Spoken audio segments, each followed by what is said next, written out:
इस वीडियो में जानेंगे कि आपका जो बेसिक है कैसे 37,440 हो जाएगा और फिटमेंट फैक्टर कैसे लिया गया है और जो 8th पे में आपकी जो न्यू टेबल बनने वाली है 7th सी की तरह वो कैसे बनेगी। दूसरी बात हम इस वीडियो में करने वाले हैं जो न्यू एम्प्लॉय है 70-80-90% के दायरे वाले हैं उनका न्यू बेसिक कितना होगा 70% से आदि सभी डिटेल इस वीडियो में हम जानते हैं। शासकीय सेवक और शासकीय कर्मचारी मध्य प्रदेश से हैं तो उनके पे मैट्रिक्स के अनुसार 8th पे में उनका क्या बेसिक रहेगा इस वीडियो में हम डिटेल में डिस्कशन करेंगे। जो आपका फिटमेंट फैक्टर है वो कितना रहेगा, पिछली बार 8th पे कब लागू किया गया, 7th पे कब लागू किया गया था। आप देखेंगे पिछली बार केंद्र सरकार द्वारा 1 जनवरी 2016 को लागू किया गया था आपका 7th सीबीसी, लेकिन मध्य प्रदेश सरकार द्वारा 1 जुलाई 2018 को 17 को लागू किया गया था और जो आपके 18 माह थे उसका एरियर आपको दिया गया था। तो वही हम बात करें जो 8th सीपीसी है, आपको इसमें जो फायदा है कई न्यूज़पेपरों में देखा होगा आपने 2028 से दिखाया गया है, लेकिन ये आपको देखने को मिलेगा कि 2027 से आपके वेतनमान में 8th सीपीसी का फिटमेंट फैक्टर लागू हो जाएगा। तो इसी वीडियो में हम चलते हैं किसी भी ग्रेड पे में आपका जो फिटमेंट फैक्टर है और आपका जो बेसिक में बदलाव होता है वो कितना होने वाला है, चलिए डिटेल में हम जानते हैं। दोस्तों ये आप देख सकते हैं मध्य प्रदेश का पे मैट्रिक्स है दोस्तों, इसी के अनुसार समस्त कर्मचारियों को बेसिक निर्धारण किया जाता है। अभी जो इस कर्मचारी को वेतन मिलता है जो पे मैट्रिक्स रहता है उसी के अनुसार डिसाइड किया जाता है। हम किसी भी एक ग्रेड पे का यहाँ से सिलेक्शन करने वाले हैं। मान लीजिए हमने एक ग्रेड पे ले लिया 1900, क्योंकि मध्य प्रदेश में सबसे ज्यादा जो कर्मचारियों की संख्या है वो 1900 पे ग्रेड की ही है।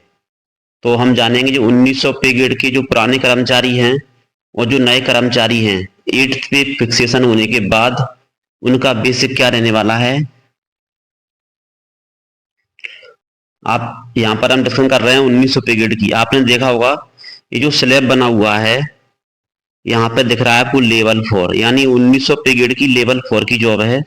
और इसमें जो 7th सीपीसी था वहां पर आप देखिए 2.57 लिखा हुआ है। ये दोस्तों फिटमेंट फैक्टर था 2016 में जो एक शासकीय सेवक को मिला था, यानी आपका जो बेसिक था पहले 75-80 था, उसमें 2.57 का फिटमेंट फैक्टर लागू किया गया था। आप देखेंगे जो आपका इनिशियल बेसिक था 7th सीपीसी में वो 1900 पे ग्रेड में 19,500 था।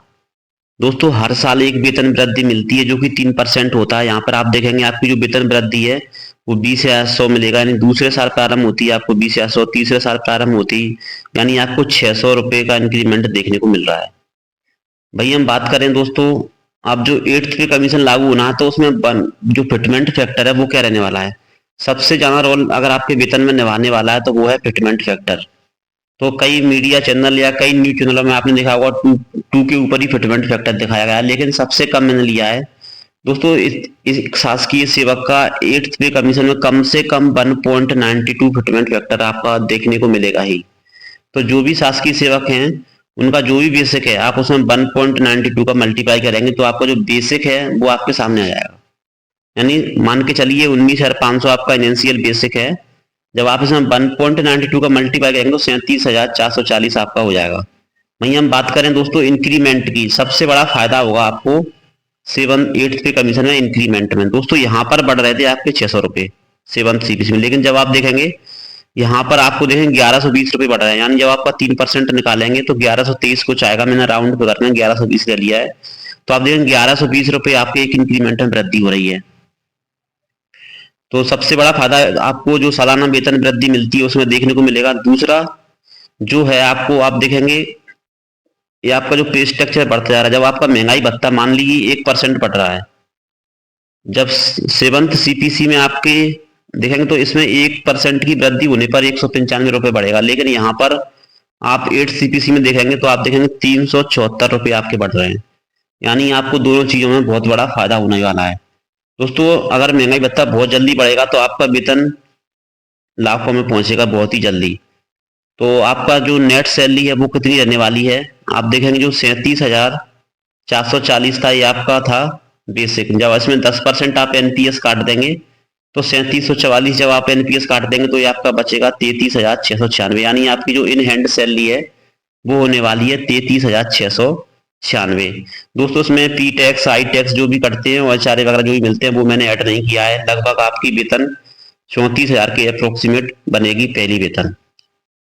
तो दोस्तों अब हम डिस्कशन करते हैं जो 70% और 80% और 90% में जो न्यू एम्प्लॉय की लागू किया गया है उनका वेतन कैसे डिसाइड किया जाएगा, उनका वेतन कैसे निर्धारित होगा 8th पे कमीशन के अनुसार। आप देखेंगे जो 8th पे कमीशन है, जो 70%, 80% और 90% वाले स्टाइपेंड है उसको दोस्तों सबसे ज्यादा नुकसान हुआ, क्योंकि उनको जो 19,500 है इसी का 70% मिलेगा पहले साल, दूसरे साल इसका 80% मिलेगा, तीसरे साल 19,500 का 90, यानी चौथे साल जाके आपको ये बेसिक मिल पाएगा। जबकि मिलना कब चाहिए, आपकी ज्वाइनिंग डेट तक। जो पुराना नियम था उसमें नियुक्ति दिनांक से इतना मिलना था, लेकिन 12 दिसंबर 2019 में एक नियम आया जिसके द्वारा 70% कर दिया गया, 80% कर दिया गया और 90% कर दिया गया। और सेम छत्तीसगढ़ सरकार में भी यह नियम लागू किया गया था 70%, 80% का, लेकिन वहां के कर्मचारियों द्वारा सभी ने मिलकर उस 70-80% को बंद करवा लिया। अब उनको 3 वेतन वृद्धियां प्रोविजन नियम की प्राप्त हो रही हैं, यानी जब उनका प्रोविजन खत्म होता है तो उनको 19,500 शुरू से मिल रहा है और 3 साल पूरे होने के बाद उनको सीधा वेतन जो प्राप्त हो रहा है वो 21,300 होगा। लेकिन मध्य प्रदेश के शासकीय सेवकों को 3 वेतन वृद्धियां नहीं मिल रही हैं। जैसे कुछ एम्प्लॉय ने अभी प्रोविजन खत्म किया तो उनको 3 वेतन वृद्धियां नहीं दी गई हैं, उनको केवल बेसिक में रखा गया है। इससे जो शासकीय सेवक हैं दोस्तों, पूरे सेवा काल में एक शासकीय सेवक को इस नियम से कम 25 से 30 लाख का नुकसान उठाना पड़ेगा, कम से कम। यानी आपको ये नियम अब काफी भारी पड़ने वाला है। जैसे ही 8th पे लागू होगा तो आपका जो नुकसान है वो दुगना हो जाएगा। और अब बात करें जो 7th सीपीसी में 70%, 80% के अनुसार आपका बेसिक क्या रहेगा, तो वो हम इसमें डिस्कशन करेंगे। आप देखेंगे 37,440 आपका जो बेसिक था, इसका 70% आपका बेसिक हो जाएगा, यानी 26,208 आपका इसमें बेसिक हो जाएगा। वहीं बात करें 10% इसमें जो एनपीएस कटेगा, यानी 2620। तो दोस्तों आपको इन हैंड जो सैलरी मिलने वाली है वो मिलेगी आपको 23,587 रुपए। दोस्तों 70%, 80% और 90% के लिए सभी कर्मचारी जरूर आवाज उठाएं। दोस्तों एक बहुत ही काला कानून है। दोस्तों वीडियो अगर आपको अच्छी लगी हो दोस्तों तो चैनल को सब्सक्राइब जरूर कर दें और वीडियो को लाइक कर दें। जय हिंद, जय भारत। मिलते हैं एक नई वीडियो में।